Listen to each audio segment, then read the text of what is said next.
What a wonderful day for a podcast. All right, I'm just gonna address some things right away. So I am currently a little sick. I don't have the dreaded virus, but I do have allergies, so I'm not feeling too hot. And then second, I am so sorry if you can hear my turtle's tank going off in the background because we have this oxygen thing. I don't know. Um, I can't turn it off right now. So if you hear that in the background, I do apologize. But today I just kind of want to like tell a story that happened when my mom she was made to move to this place called Moulton, Texas. If you don't know where that's at, it's in the middle of nowhere and like going towards San Antonio from Houston type of thing. That's what was it, West Texas. I'm not very good with geography. I guess, but yeah, no, she moved to Moulton when she was younger because her and her brother were kind of getting in some trouble, and you know, things happen on the farm that don't happen to normal people. I guess I don't know. I just thought it was weird, so I thought I'd share some stories with y'all today about things that happened on that farm. The first thing that I want to talk about is the my mom used to jog daily. There was nothing else to do on the farm except for farm work, right? So uh, she liked to have some private time where she could just listen to music and maybe exercise and something, keep her busy when there's nothing to do. And so she would go running down this path that was by their house, and it led to their neighbor's yard or their neighbor's farm, but it was quite a ways away. Because if you've never been to like the country where there's like only farms, uh, farms are wide open spaces. You have a lot of open room, I guess, in between you and your neighbor, because you have like for crops, and then you have for the animals and all that stuff. So it's like a good ways away from your neighbor. It's nice in regards of privacy, but sucks in regards of if you need help, there's nobody around you. Um, but she was jogging down this road one day. Just normal. She's probably listening to Van Halen or something on her Walkman, and just having a good time. And she all of a sudden started hearing like this wind tunnel type of noise, right? Really freaking weird. But she thought maybe it was her headphones or her radio messing up or something, and so she just kind of ignored it at first. um but After a while, she just was like, "Oh, wait a second. That's not my radio. That's not the song. That has nothing to do with the song. That has nothing to do with the radio. And it's not the like headbuds rubbing up against my ear. It's like something's wrong, right?" So she like turns down her radio and listens, and she hears like this flapping, right? And it's like, okay.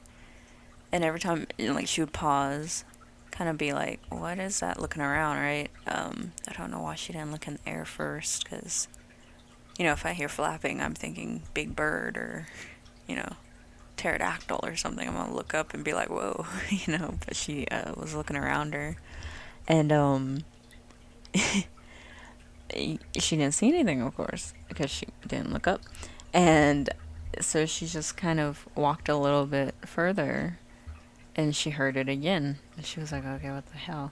And so she looks up, and there's this huge creature. It kind of resembled a bird, but at the same time, not. I'm gonna read the description for you. So it had an owl-like head, where it was round, a little misshapen. Its body was about the size of like a small human. She said maybe like a 5-year-old, with some of the largest claws she had ever seen. So if you've never been close enough to a telephone pole, which I don't know why you wouldn't be, but if not, they're pretty wide things. You could probably hug one. If you're like me and you have tiny arms, it won't go all the way around. So they're a little, it's big, but it's not like humongous. But still, the claws went over the top of the telephone pole and like kind of went like maybe a foot down, she said. So huge, huge ass claws, right? And then the wings stretched about 3 feet, she said, down the pole. Which, if I saw that, listen, I just know I'm bait. I'm not gonna put up a fight. I'm not gonna, I'm dead. I'm not gonna run. I'm dead. But she saw this thing, and she noticed that it was like watching her, right? And when she looked at its eyes, they were like apparently red, and she was like, "Oh no, that's I'm not okay with that, right?" So she like immediately was like, "No, fuck this," and she ran, right? And she was running to her neighbors, but when she started running, this thing like I guess decided, I'm gonna get you now. Like, I know I'm here now, so this is when I'm gonna kill you, right? So it started flying towards her. And, she said at some point, she felt like air, like, the wings as they were flapping were making air around her. She felt that, which I meant, in my opinion, was like, yeah, that thing's way too close for comfort. But she used her brain and kind of ran in a zigzag, like to, I guess, kind of throw it off. But she ran hella quick, right? And she finally saw the neighbor's fence and she was like, fuck it, I'm jumping over that bitch, I'm going to their house. If anything, I'll scream my head off and they'll bring like a shotgun outside or something because, in Texas, everybody's got guns, especially in the country. But, yeah, and so she just like runs and runs and jumps over the fence. And she said that she didn't really hear flapping at that point because there's trees everywhere. So I'm assuming that the thing couldn't fly into the trees. But she told her neighbor about it. And him and his wife were kind of like, oh, okay, yeah, sure, it was probably a bird, but you city folk, y'all overreact to things. But they drove her back home, and she told her stepfather what happened, and him and the neighbor went with this big ass ladder to climb on top of the telephone pole to check it out, right? Just see if there's any claw marks or anything, as proof. And when they came back and they looked kind of shocked. They were like, "Oh, damn, okay." Because what they found were these huge ass claw marks that looked like something heavy was sitting up there, and whenever it lifted up, it took some of the wood with it. It wasn't like baby scratches; it was like gouges of the wood, right? And they were like, "That's a little weird." And they were like, "We aren't used to seeing birds that big, So they were still trying to like be like, "It's bird," but my mom was like, there's no fucking way, that did not look like a bird. And they were like, whatever you saw was really big, and it obviously thought you were prey, so maybe don't don't go running by yourself anymore, or if you do, bring a gun. And from that day on, my mom didn't do that anymore. She's like, no, I'll do like aerobics in my room. I don't need to run. It's fine.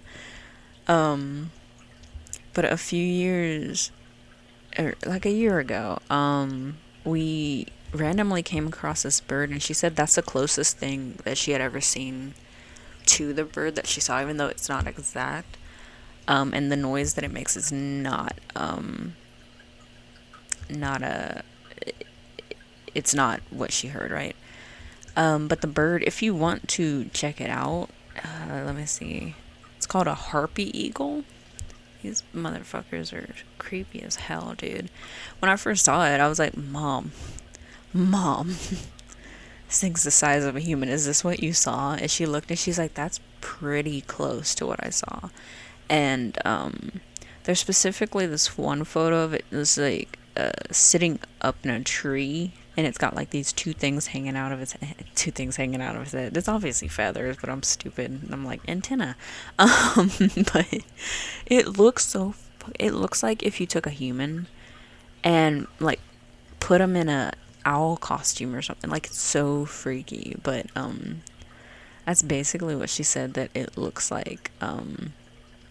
You know, I wish that I wish this wasn't a podcast so I could like show you it, but it's so weird. Its eyes are dead. Oh my god, that's so fucking freaky. But yeah, she thinks that's what she saw, and so I'm just like, ma, I ain't going there no more. I mean, there's really no reason for me to go. I'm a city person, so I like being able to go places at 2 a.m. But I don't. I mean, I like visiting the country, but for instance, like Molten, you go there and it's like every time you put on your shoes, you have to like shake them out first because a scorpion might be in there. So I'm not too fond of the country in Texas because we're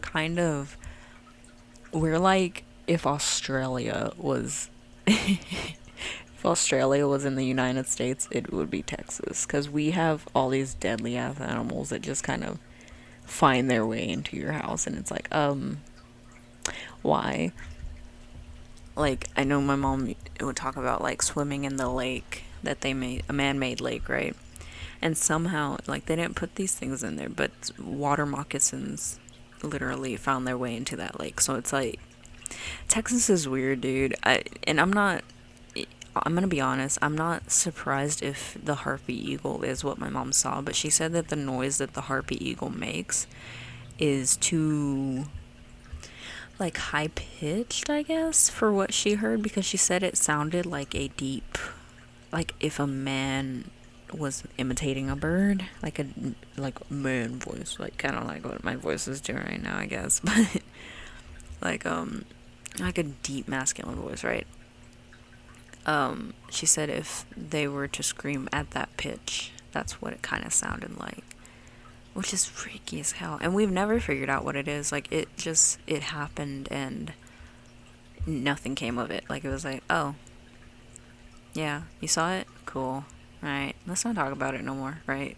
Um, just how it always happens in these southern towns, I swear. It's always like, I saw something weird. That's cool. Let's check it out. Oh, it might be real. Let's not look into it anymore. Like, that's kind of the vibe that I always get from those little towns, dude. But, I mean, it's freaky. If you're ever in Molten, or like Gonzales or Shiner or anything like that area, and you see something like that, let me know. Cause dude, that was freaking when she told me that story. I don't know. I'd be a little cautious going into them little southern towns now, if I was all of you. Um, but anyways, that's just I want to do a short story for today. Mainly because I don't know, I'm sick and I've been kind of on and off because ragweed and pollen's like going crazy in Texas right now. So I haven't been feeling up to making podcasts or anything. Um, but I just wanted to share that little story with y'all for today. Sorry this episode's a little short, but I mean, I'm doing my best, guys. I feel like I'm dying. But until next time, I will see you guys later, I guess. Bye.